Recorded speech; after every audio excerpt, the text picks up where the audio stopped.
toute la diaspora camerounaise d'Europe et même au-delà de l'Europe, ce 31 mai 2025, en ordre de bataille derrière Maurice Kamto à Paris.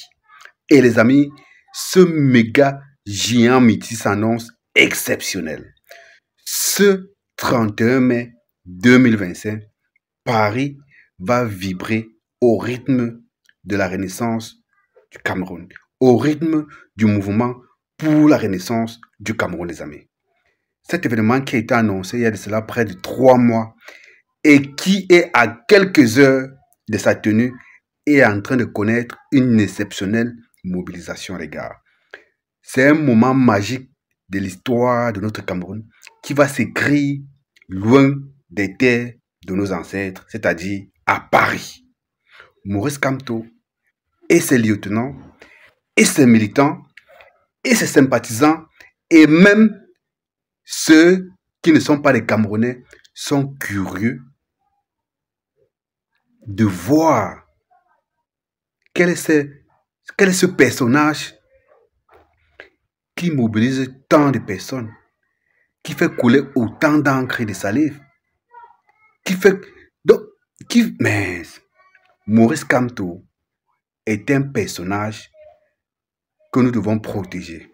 Parce que ce qui est en train de se passer sous nos yeux, peut-être qu'on ne s'en rend même pas compte.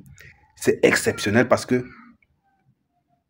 de mémoire de jeune que je suis, je ne me souviens pas qu'il y ait un autre leader de l'opposition camerounaise depuis le chairman Nidjon Fondi dans les années 90-92 qui ait pu mobiliser autant de passion, qui ait pu faire couler autant d'encre. Je dis bien depuis 90-92, on n'a pas vu un autre leader de l'opposition faire couler autant d'encre. Donc, si vous voyez que depuis 92 jusqu'à maintenant, il y a eu un long passage à vide. Ça fait que 35 ans aujourd'hui, il y a une nouvelle ferveur. Il y a un certain engouement qui est né depuis 2018 déjà et qui va grandissant. Ça veut dire que Maurice Kamto est peut-être ce messie-là, tant annoncé et tant attendu par le peuple camerounais. Je crois qu'il y a des signes qui ne trompent pas. Il y a quelqu'un qui a dit, quand c'est l'heure, c'est l'heure. Et je pense qu'avec les signes annonciateurs, avec les signes précurseurs que nous avons vus depuis quelques années, il est temps pour le peuple camerounais de prendre enfin son destin en main. Oui, d'aucuns diront que le destin du Cameroun ne s'écrit pas à Paris, ça s'écrit sur place, ça s'écrit sur place au Cameroun. Mais bien sûr, je ne suis pas en train de dire le contraire. Qui peut faire le reproche à Maurice Kamto de n'être pas ce leader-là qui se bat sur place au Cameroun pour que le Cameroun soit meilleur? Personne ne peut le dire. Toutes les batailles de Maurice Kamto, il les a menées et il les mène encore sur le territoire camerounais. Il a choqué et il continue de choquer les autorités en place depuis la création du RMR, du mouvement pour la renaissance du Cameroun, depuis 2012.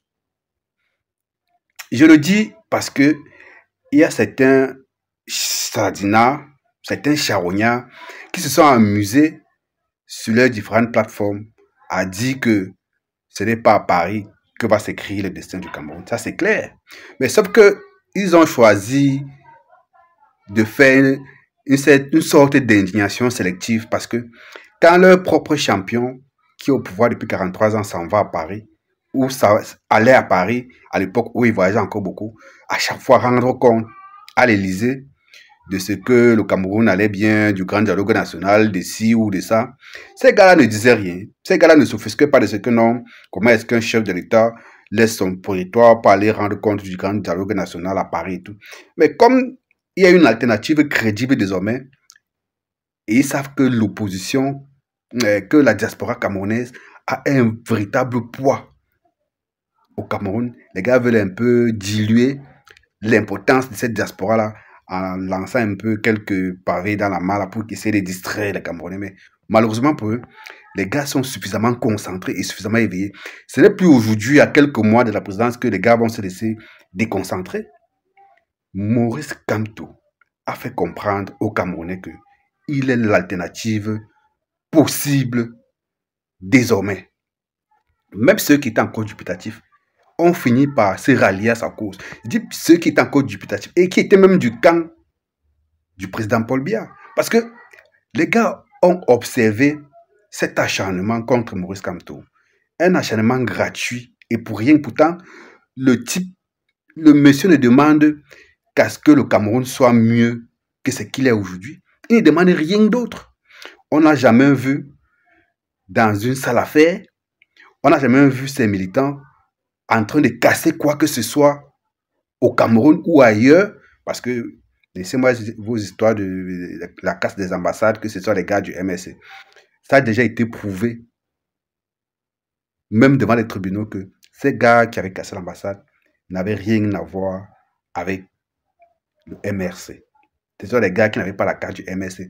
Ils n'avaient jamais reçu l'ordre, soit des membres du MSC ou des dirigeants du MSC. Donc c'est un débat clos. Les gars évoquent ça chaque fois pour brouiller les pistes.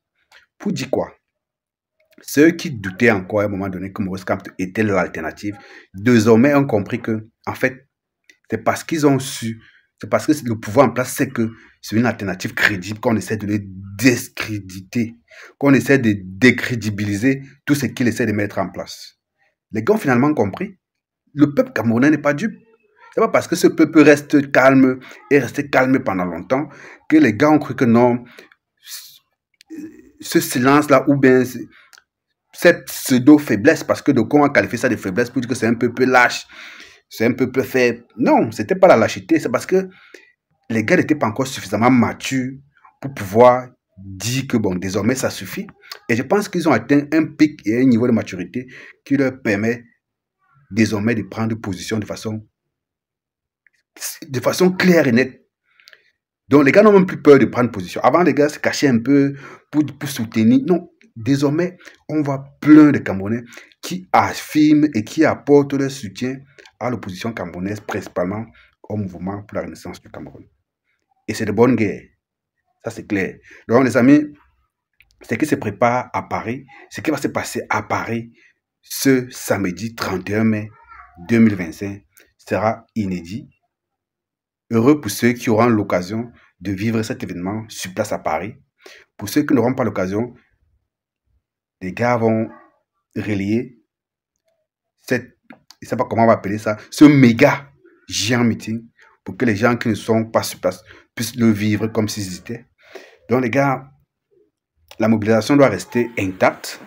Nous devons rester concentrés parce que c'est le début de cette bataille-là qui s'annonce très très acharnée entre cette dictature vieille de 43 ans et ce mouvement qui vise à changer le Cameroun par la paix, dans la paix et par les unes.